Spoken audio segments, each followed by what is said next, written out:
Hey there, guys, gals, and non-binary pals. It's been a while, but it's DMG. Welcome back.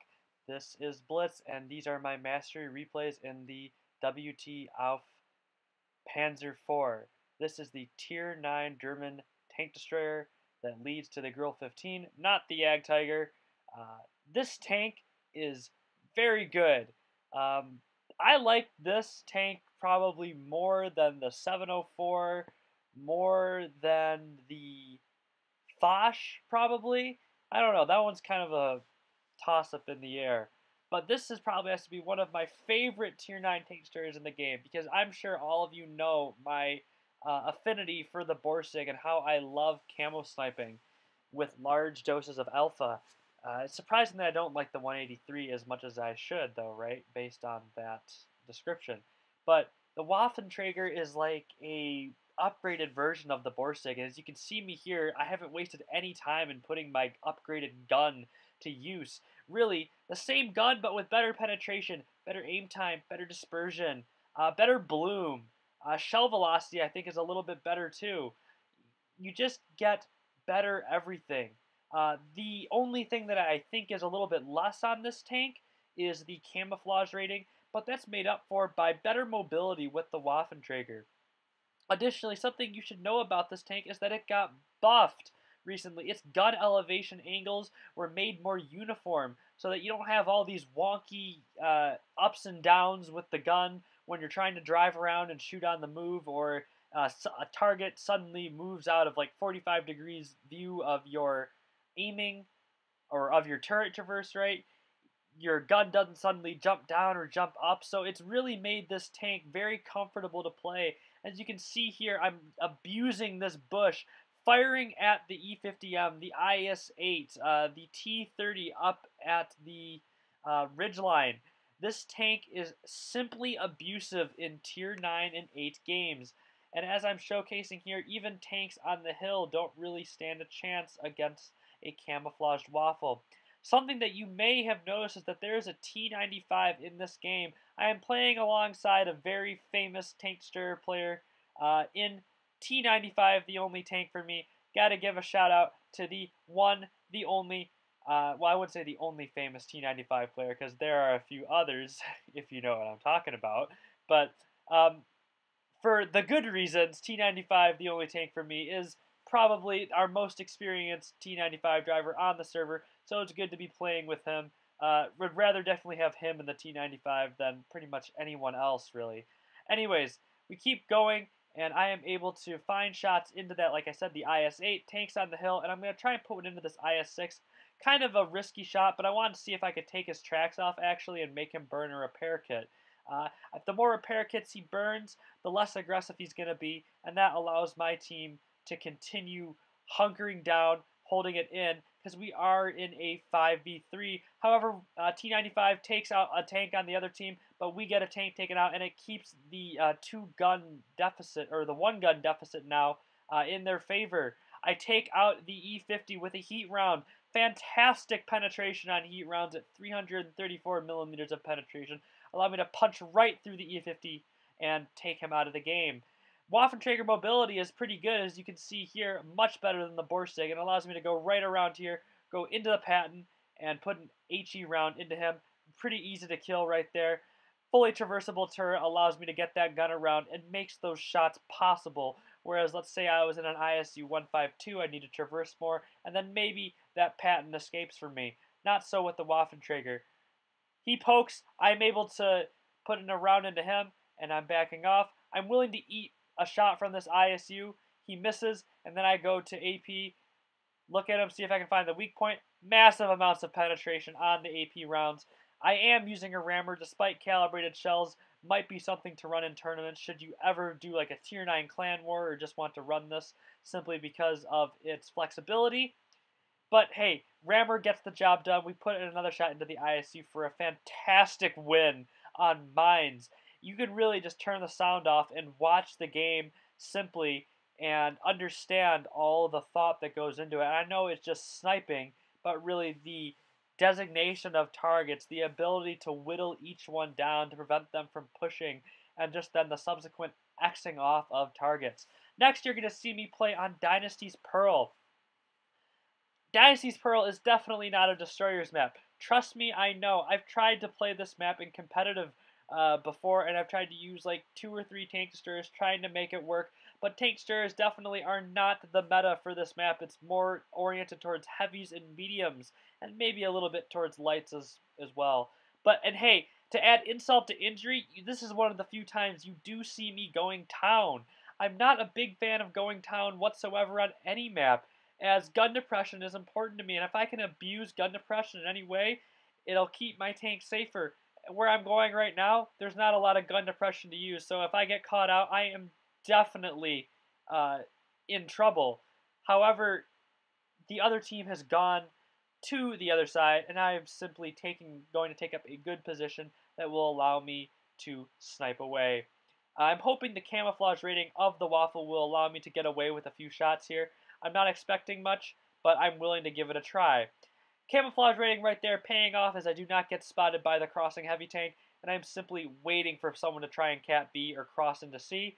There's a slight little angle there, and I'm able to put that shot in on that tank, pull back, get spotted there, but hey, that's okay. Damage is already across. There's a big argument on whether you should run the 128mm or the 150mm, or I guess for all the German guns, right, it's centimeter, so it's the 15 centimeter or the 12.8 centimeter, right? I definitely think the 150 is the way to go. It gets you experience with that level of alpha as you move up to the grill, and it keeps you that same progressive learning experience with the Borsig. Something that I think that is important to note is that if you just wanted to use the 128, why don't you just go play a Jagdtiger, right? I guess that if you're going to use the 128, you'd be answering the question, what if the Jagdtiger had a turret? But, I feel like the big boy gun is, it's meant for it. Your 640 Alpha actually means something at tier 10. At that point, you might as well be playing an IS-7 that I just X'd off right there. And as you can see, using gun depression, I found a real wonky way to use it, and I've been able to put 2 shots in that IS-7, take them out, and I put in a 3rd shot into that E75. I have been able to absolutely abuse a seemingly unsuitable location or area, environment for the Waffen-Trager, and I've been able to make it work against not 2 tier 10, but 1 tier 10 heavy tank that is filled with Russian bias, and then probably the best tier 9 heavy tank at the tier that is most likely meant for tier 10 more than it is for tier 9. Anyways, I see that bat chat rotating over. Prep your body, aim, fantastic shot into Lucas Boy in the bat chat 25T. Cannot stop me. I am on a roll. T62A comes around. I begin using cover. This little ridge should protect me from the T62A. I put in a shot into him. Leopard comes around. A little bit of a crazy situation. Bounces off me. He takes the same amount of damage as I do to him because he's on top of me. And then I put in a shot in. I managed to stay safe in that moment, and I reload in time before the T62A does and put in a shot into him. Fantastic work there.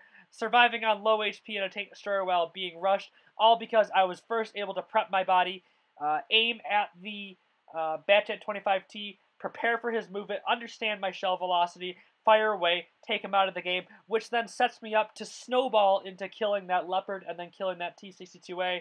That mouse wants to have a look at me. I fire away again, and I'm pulled back into cover. Rear-mounted turret, fully traversable, really comes in handy for destroyers as you're trying to put shots in effectively. Fantastic work there against the mouse in that moment for another mastery.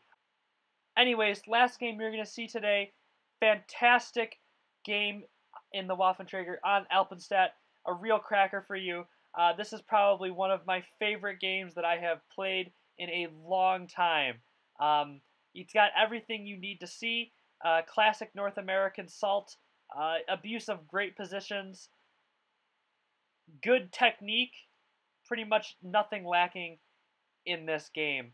Anyways, I'm going to take my tank to a very interesting location. Now, the Waffen-Trager can do something quite special. It gets extra gun depression over the back of the tank. And what I'm going to do here is actually use that wonky quirk of the Waffen-Trager to my advantage. I try doing this and I say, hey, you know what? This is probably not the best idea. I get very lucky in this moment, actually. I fire away, get a nice clutch shot into the IS-7.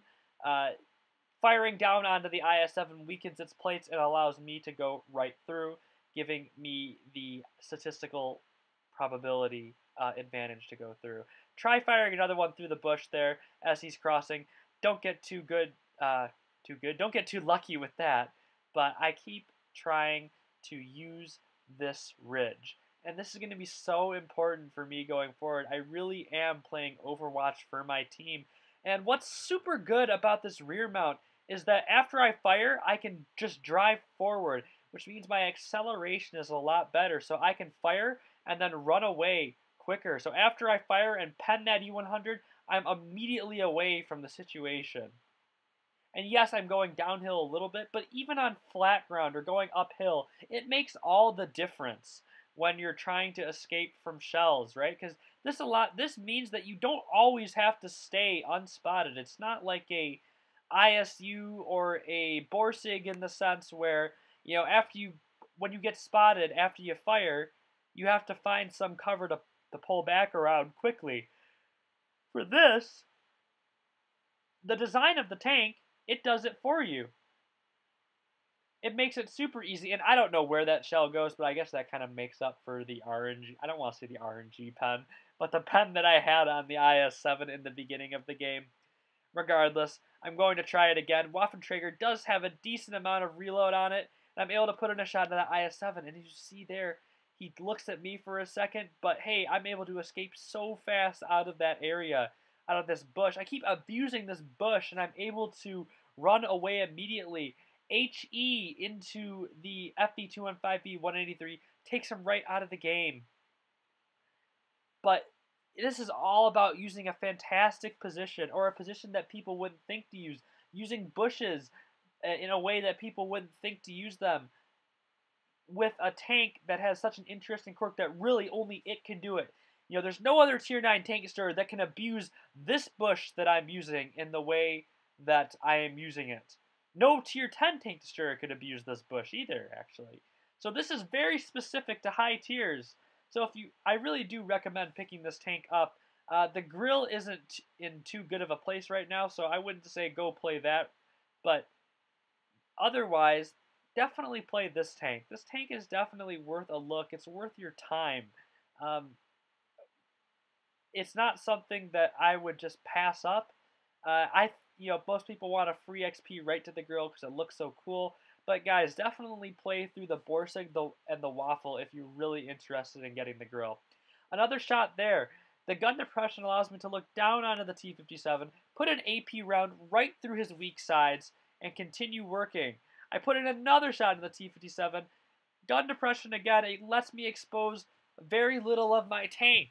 And it keeps my camo super, super high. Definitely can't complain about this tank. But however, I am faced with quite a interesting situation. We have to go. We're not doing so hot on hit points, and I realize I have to make a move. There's some idiot in the chat that's trying to tell me that I'm not very good and that I'm a noob, but really I'm the one carrying the team. And as far as I'm concerned, Crack Kirby doesn't even have a tier 10 that is above like 50% or something like that. So, you know, screw you, buddy. Anyways, I personally went over, took out the E100, then took out the E4. So I have cleared this situation by myself, and people are telling me that I'm the noob. That doesn't really make sense, does it? And especially when I've been the one making sure the team has not been getting rushed and making sure I'm that equalizer for them just in case, they start getting aggressive. Anyways, I put in a shot into that E4 for a final 640, or approximately 640 alpha roll, and we get the mastery and the win and let our teammate finish off the rest. 3 destroyed, 6,500 damage. Waffle, fantastic tank, would definitely recommend it. Pick one up if you have the chance. If you enjoyed that content, please give it a like. Thank you for allowing me to share my passion with you today, and I hope to see you next time.